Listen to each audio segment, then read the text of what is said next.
भक्ति योग। गुरु की सेवा के दौरान शिष्य को बहुत ही नियमित रहना चाहिए। गुरु के दिव्य कार्य हेतु शिष्य को मन, वचन और कर्म में बहुत ही पवित्र रहना चाहिए।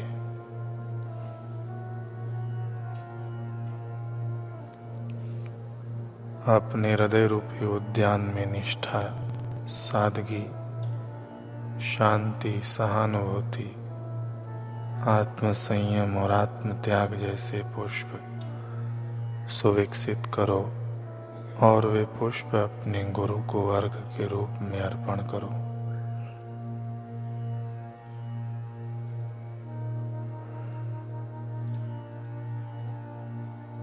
गुरु भक्ति योग दिव्य सुख के द्वार खोलने के लिए गुरु चाबी है। गुरु भक्ति योग के अभ्यास से सर्वोच्च शांति का राजमार्ग प्रारंभ होता है। सद्गुरु के पवित्र चरणों में आत्मसमर्पण करना ही गुरु भक्ति योग की नींव है।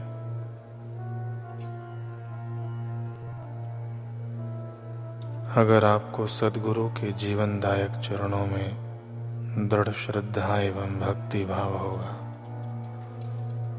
तो आपको गुरु भक्ति योग के अभ्यास में अवश्य सफलता मिलेगी।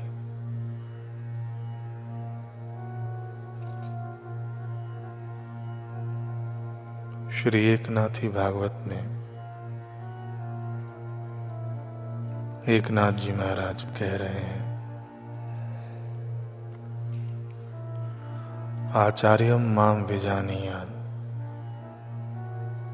अवमन्येत करेचित नमर्त्य बुद्धया सूयेत सर्वदेवमयो गुरु। सद्गुरु को मेरा ही स्वरूप समझे, कभी उनका तिरस्कार न करे, उन्हें साधारण मनुष्य समझकर दोष दृष्टि न करे, क्योंकि गुरु सर्वदेवमय होते हैं। आज के भटकान से भरे युग में सद्गुरु ही हमें सच्ची राह दिखा सकते हैं। एक सच्चे शिष्य के लिए गुरु सेवा ही सर्वस्व है।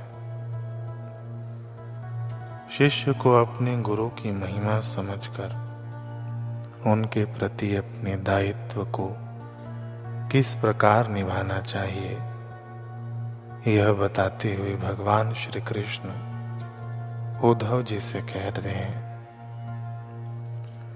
कि अंतर्यामी जो ईश्वर है, विश्वात्मा, विश्वंभर, अनंत और अपरंपार ऐसा जो मैं हूं, वही शिष्य के श्री गुरुदेव हैं।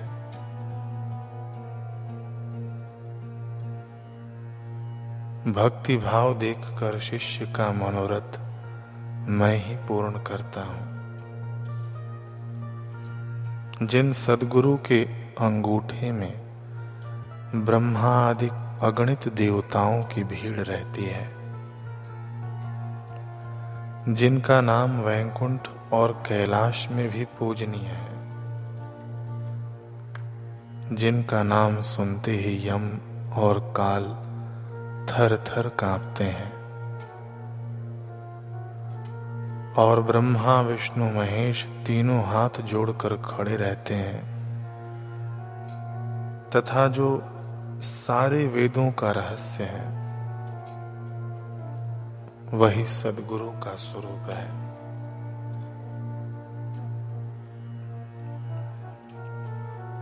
यही शिष्य की निश्चित धारणा होनी चाहिए। उन्हें साधारण मनुष्य समझकर कभी उनका अनादर नहीं करना चाहिए। गुरु की निंदा मुंह से निकले तो समझ लो सर्वनाश हो गया। यदि कोई निकट का संबंधी एकांत में सद्गुरु निंदा करने आए तो जिस प्रकार धर्म परिवर्तन करने वाले का बहिष्कार किया जाता है, उसी प्रकार उसका त्याग करना चाहिए।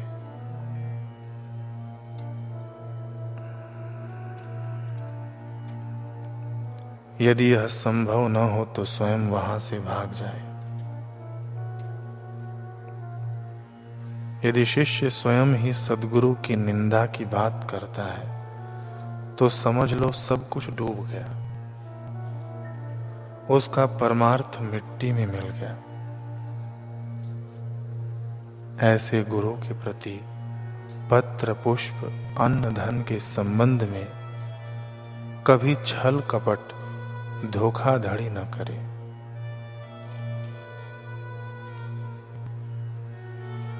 भगवान गुरु सेवा के आवश्यक बिंदुओं पर प्रकाश डालते हुए हमें उत्तम गुरु सेवक बनने की प्रेरणा देते हैं। कहते हैं कि शिष्य को जिह्वा का लाड नहीं करना चाहिए,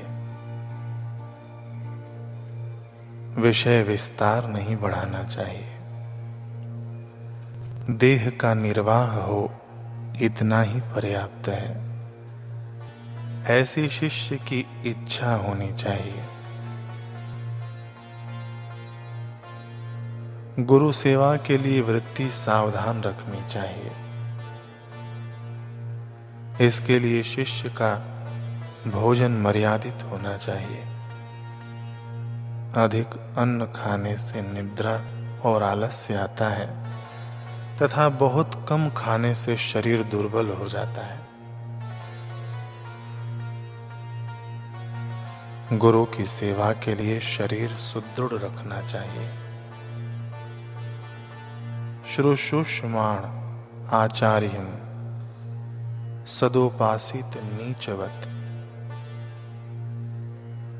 यानशय्या संस्थानेर नाति दूरे कृतांजलि।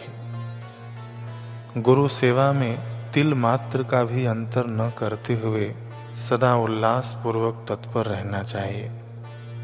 सेवा करने वाला एक मैं ही हूं, ऐसा अभिमान करने से सारी सेवा व्यर्थ हो जाएगी। सेवा करते समय सारे सेवकों में केवल मैं रंकों में भी रंक हूं, यही भाव रखना चाहिए। उसी प्रकार सेवा का कोई क्षुद्र काम करने में लज्जा नहीं करनी चाहिए।